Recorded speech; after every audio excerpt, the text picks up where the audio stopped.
Hello friends, welcome back to our channel. Friends, આજે આપણો જે વિષય છે તે આવનારી ગુજરાત સિવિલ જજની પરીક્ષા માટે મોસ્ટ ઇમ્પોર્ટન્ટ વિષય છે ને આજે આપણે વાત કરવાના છે મોક ટેસ્ટ નંબર 9ની. તો ગુજરાત સિવિલ જજની પ્રિલિમિનરી એક્ઝામિનેશન હવે બહુ જ જલ્દી આવી રહી છે, ત્યારે ખાસ કરીને મોક ટેસ્ટ એલિમિનેશન ટેસ્ટ માટે બહુ જ જરૂરી બની જાય છે. ને આજે આપણે મોક ટેસ્ટ નંબર 9 વિશે વાત કરવાના છે, જેમાં પણ 25 ક્વેશ્ચન છે.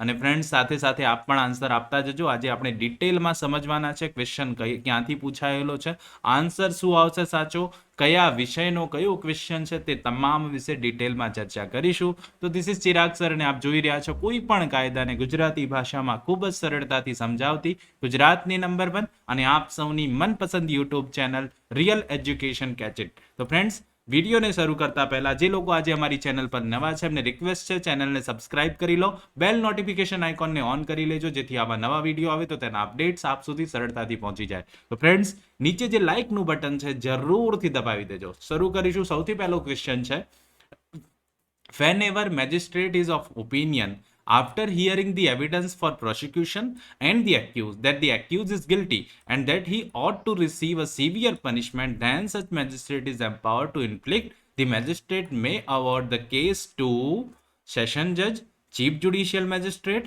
ડિસ્ટ્રિક્ટ મેજિસ્ટ્રેટ કે કન્સર્ન પોલીસ સ્ટેશન. તો ફ્રેન્ડ્સ, મેજિસ્ટ્રેટને પુરાવા પરથી એવું લાગે કે આરોપીને સિવિયર પનિશમેન્ટ મળવી જોઈએ, તો આવો કેસ મેજિસ્ટ્રેટ કોને રિફર કરશે એવોર્ડ કરવા માટે severe punishment?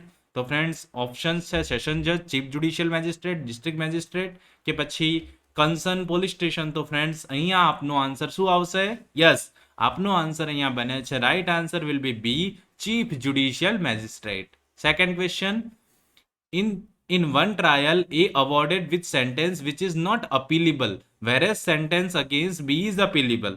Whether A can file an appeal against the sentence. તો ફ્રેન્ડ, બે આરોપીઓ સેમ ટ્રાયલમાં હતા, એકમાં એને સજા થઈ છે જે અપીલેબલ છે અને બીજું શું છે, અપીલેબલ નથી, ત્યારે A can file an appeal against the sentence, file કરી શકે અપીલ? તો friends, no, only with special leave. Yes, there is no such provision. તો ફ્રેન્ડ્સ, અપીલ વિશેની જોગવાઈ છે સ્પષ્ટપણે. સાચો જવાબ આવશે yes, C will be the right answer. સાચો જવાબ અહીંયા બને છે યસ, આવી વ્યક્તિ, એ નામની વ્યક્તિ શું કરી શકે? અપીલ કરી શકશે. Third, if in a criminal appeal an accused dies, his near relative wish to continue appeal, then within how much period then must apply?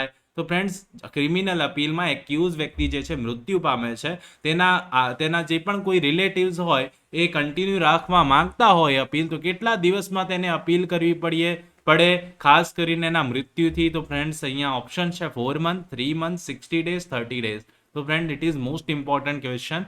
આવનારી ગુજરાત સિવિલ જજની પરીક્ષા માટે મોસ્ટ ઇમ્પોર્ટન્ટ ક્વેશ્ચન છે, આવો પ્રશ્ન પૂછાઈ શકે એમ છે. તો ફ્રેન્ડ્સ, આ બહુ જ ઇમ્પોર્ટન્ટ ક્વેશ્ચનો છે, બધા અહીંયાથી પ્રશ્નો બને એમ છે. તો ફ્રેન્ડ્સ, અહીંયા સાચો જવાબ શું આવશે? Yes, right answer will be D, 30 days. Okay, 30 days આવશે. 4, when can a criminal court release an accused on bail under section 389(3) of CRPC after conviction, where accused is on bail and imprisonment is not exceeding 3 years, where accused is on bail and imprisonment is not exceeding 5 years, where accused is on bail and imprisonment is not exceeding 7 years, where offense is exclusively bailable, whether accused is on bail or not. તો friends, question number 4 નો answer શું બનશે? 389(3) સબ CRPC ની વાત છે, ત્યારે right answer will be A, where accused is on bail and imprisonment is not exceeding 3 years. 3 વર્ષથી વધુની સજા ન હોય અને સાથે સાથે આરોપી અગાઉથી બેલ મુક્ત હોય. ઓકે.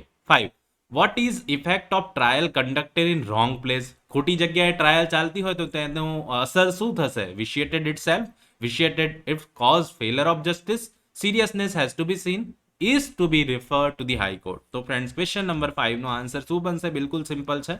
ક્વેશ્ચન નંબર 5 નો આન્સર બનશે B, vitiated if cause failure of justice. જો ફેલર ઓફ જસ્ટિસ થાય તો એ જે ટ્રાયલ છે વિશિએટેડ અસર બનશે. Okay. 6, when will proceedings be vitiated if the magistrate is not empowered to do so? તો ફ્રેન્ડ્સ, અહીંયા રાઈટ આન્સર શું બનશે? અહીંયા ઓપ્શન્સ છે, magistrate is not empowered to do so, તો to issue a search warrant under section 94 of CRPC, to hold on inquest under section 176 of CRPC, tries or an offender summarily, to tender a pardon under section 306 of CRPC. તો friends, જ્યારે proceeding vitiated બને ત્યારે magistrate is not empowered to do so. શું empowered નથી, શું નહીં કરી શકે? તો ફ્રેન્ડ્સ, ક્વેશ્ચન નંબર 6 નો આન્સર આવશે C, tries an offender summarily. Summarily try નહીં કરી શકે, ઇમ્પોર્ટન્ટ રહેશે. Okay. 7. The question is whether A has ravished and thereafter murdered. The fact that without making complaint she said that she had been ravished. એને complaint નથી કરી પણ એને એવું કીધું કે એ ravish થઈ છે. Is relevant as a conduct, is relevant as a substantive evidence, is relevant as a secondary evidence, may be relevant under section 32 subsection 1 or 157 of Indian Evidence Act. તો અહીંયા ફેક્ટનો ક્વેશ્ચન છે, ઇલસ્ટ્રેશનમાંથી ડાયરેક્ટ ક્વેશ્ચન પૂછાયો છે. 7 નંબરનો સાચો answer શું આવશે? 7 નંબરનો સાચો આન્સર આવશે D, may be relevant under section 32(1) or 157 of Indian evidence act. બાકી બીજી કોઈ રીતે રેલેવન્ટ બનશે નહીં. ક્લિયર? આગળ વધીશું 8 નંબર તરફ. A relevant confession will become irrelevant. Relevant confession જે હોય એ ઇરેલેવન્ટ ક્યારે બને? Made to a police officer, made under a promissory of secrecy, when the accused was drunk in consequence of a deception practice on the accused. તો friends, અહીંયા શું સાચો જવાબ આવશે? યસ, આપણને ઇઝીલી ખબર છે કે જો આવું કન્ફેશન પોલીસ રૂબરૂ કરવામાં આવ્યું હોય તો મેડ ટુ અ પોલીસ ઓફિસર ત્યારે ઇરેલેવન્ટ બની જશે. Okay. 9.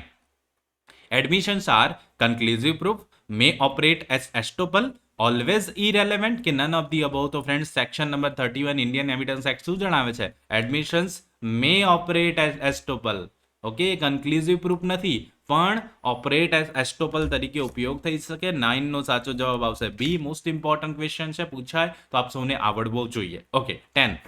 A agrees in writing to sell a horse to B for ₹1,000 or ₹15,000.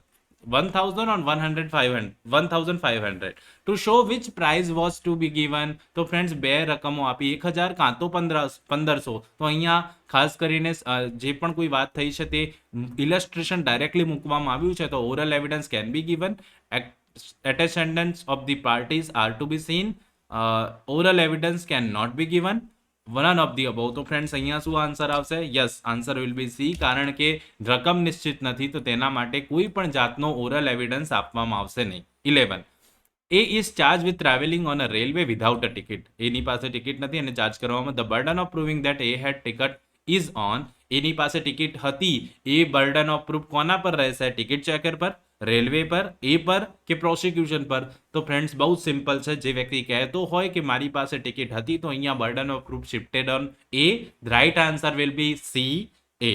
Okay, યાદ રાખી લેજો. રાઈટ આન્સર શું બને છે? એ બનશે. C is the right answer. A નામની વ્યક્તિ પર પુરાવાનો બોજો રહેલો છે, સાબિતીનો બોજો. Okay. 12. What is provision about an accomplice. નીચેનામાંથી એકમ્પ્લિસ વિશે શું પ્રોવિઝન છે? તો friends, he is not a competent witness, his evidence is irrelevant, his evidence should be believed blindly, his evidence is relevant under section 144 and 133 of the Indian Evidence Act. તો શું અહીંયા answer બનશે? આપ સૌનો answer શું બનશે? સાથે સાથે કોમેન્ટ પણ કરતા જજો. અહીંયા આન્સર બને છે 12 માં D, his evidence is relevant under section 114 or 133 of the Indian Evidence Act. Okay. 13.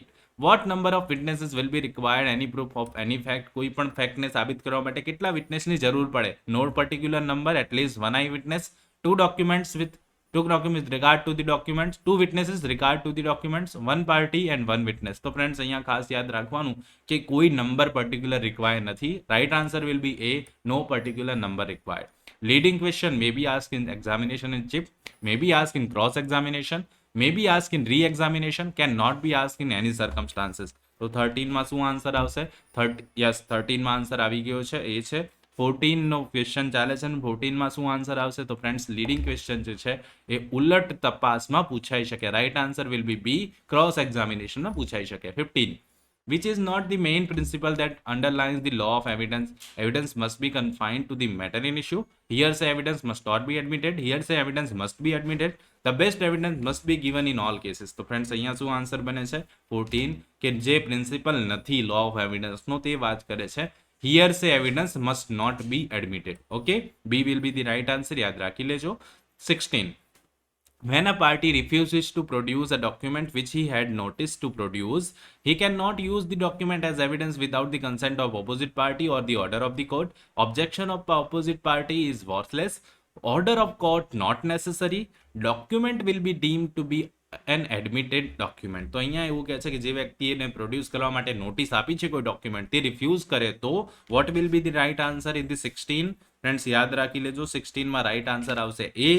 he can not use the ડોક્યુમેન્ટને પુરાવા તરીકે ઉપયોગ ન કરી શકે without the consent of the opposite party અથવા તો order of the court. Okay, most important, યાદ રાખવા જેવું. 17, a proposes by letter to sell a house to be at certain price. The communication of proposal is complete. ક્યારે complete થાય communication? A puts letter in the letter box, B receives the letter, B puts reply in letter box, A receives reply to B.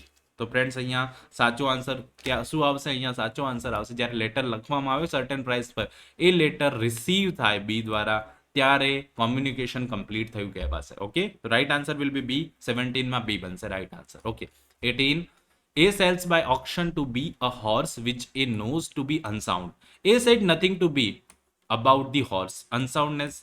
A does fraud, misrepresentation, no fraud કે undue influence. તો friends એ બીને ઘોડો વેચે છે ને એમ એ જાણે છે કે આ ઘોડો જે છે અનસાઉન્ડ માઇન્ડનો છે, તો ફ્રેન્ડ્સ એ કંઈ કહેતો નથી કે આ ઘોડો અનસાઉન્ડ માઇન્ડ, તો તેને શું ફ્રોડ કર્યું છે?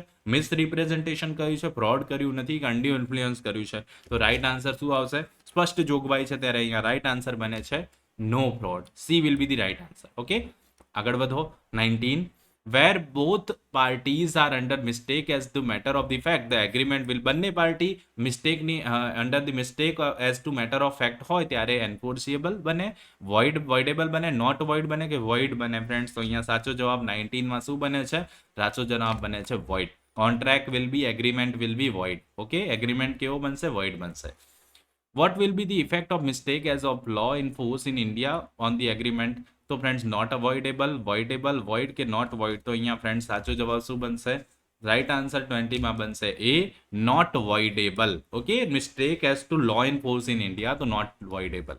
Okay, 21, A promises for no consideration to give to B rupees 1000. This agreement is voidable, void, enforceable, not enforceable, not being in writing. તો ફ્રેન્ડ્સ એ નામની વ્યક્તિ પ્રોમિસ કરે છે કે કન્સિડર આપતી, કન્સિડરેશન કંઈ જ નથી. ધીસ એગ્રીમેન્ટ કેવો બને છે friends? Right answer will be B, void બને. ક્લિયર? કન્સિડરેશન નથી તો એગ્રીમેન્ટ વોઇડ બનશે. Agreements the meaning of which is not certain or capable of being made certain are voidable, illegal, void, enforceable. What will be the answer? 22માં answer બને છે C, void. Okay, ત્યારબાદ 23, where no application is made and no time is specified for the performance of the promise, there the agreement must be performed within 3 years, 2 years, 1 year, reasonable time. જ્યારે સમયગાળો નિશ્ચિત ન હોય ત્યારે તો કરારના કાયદામાં સ્પષ્ટપણે જણાવેલું છે. રાઈટ આન્સર વિલ બી, તો ફ્રેન્ડ્સ 23નો આન્સર આપ સૌએ કોમેન્ટ બોક્સમાં મને જણાવવાનો છે શું બનશે. Okay, 24, what kind of property is transferable under TP Act? Right to re-entry, any kind of property if not prohibited by law, public office કે પેન્શન. તો ફ્રેન્ડ્સ ટીપી એક્ટ હેઠળ કઈ પ્રોપર્ટીને ટ્રાન્સફર કરી શકાય? તો ફ્રેન્ડ્સ અહીંયા સાચો જવાબ શું બને છે? ટ્રાન્સફર ઓફ પ્રોપર્ટી એક્ટનો ક્વેશ્ચન છે. સાચો જવાબ અહીંયા બને છે any kind of property if not prohibited by law. કોઈ પણ પ્રકારની પ્રોપર્ટી જે પ્રોહિબિટેડ બાય લો ના હોય. ત્યારબાદ લાસ્ટ ક્વેશ્ચન છે જેનો પણ આન્સર આપ સૌએ મને કોમેન્ટ બોક્સમાં જણાવવાનું છે. એટલે 23 અને 25ના આન્સર મને કોમેન્ટ બોક્સમાં આપ સૌએ જરૂર જણાવવાના. Who may make rules consistent with the provisions of TP act? TP act હેઠળ કોણ રૂલ્સ બનાવી શકશે? State government, high court, supreme court, state of secretary. તો અહીંયા ખાસ યાદ રાખીને મને આન્સર 23 અને 25નો આન્સર નીચે કોમેન્ટ બોક્સમાં જરૂરથી જણાવજો. આપના કેટલા માર્ક્સ આવે આ પેપરમાં એ પણ મને સાથે સાથે જરૂરથી જણાવજો. તો ફ્રેન્ડ્સ આઈ હોપ આજનો આ વિડીયો આપ સૌને જરૂરથી સારો લાગ્યો હશે. જો સારો લાગ્યો હોય તો નીચે જે લાઇકનું બટન છે જરૂરથી દબાવી દેજો.